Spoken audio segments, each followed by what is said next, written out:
سیدھا سادہ سوال ہے جی محمد ندیم ڈیرہ اعلی یار خان سے. وہ کہتے ہیں کہ آج شیخ رشید صاحب جو کہ ایک مجھے ہوئے سیاستدان ہیں، انہوں نے میڈیا پر مسلم لیگ کاف کو نشانہ بناتے ہوئے کہا کہ میں ان لوگوں میں سے نہیں ہوں جن کے پاس 5 سیٹیں ہوں اور وہ صوبے کی وزارت اعلیٰ کے لیے بلیک میلنگ کریں.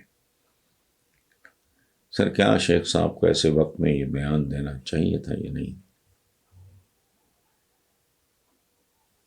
آپ بھائی میرے محمد ندیم ڈیرہ اعلی یار خان سے، تو بھائی اس کا جواب دیا ہے مونس الہی نے.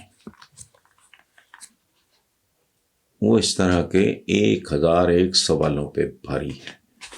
میں اس کو دہرانا نہیں چاہتا، لیکن بات وہی سچی ہے جو مونس نے کی ہے. لیکن ایک اور بات ہے، ہم نے اپنے بزرگوں سے سنا تھا کہ جو بندہ انسانوں کا، محسنوں کا شکریہ ادا نہیں کر سکتا، وہ اپنے رب کا، جو اس کی مخلوق کا شکریہ نہیں ادا کر سکتا، وہ خالق کا شکر بھی ادا نہیں کر سکتا. سو مونس کا یہ بیان پڑھ لیں.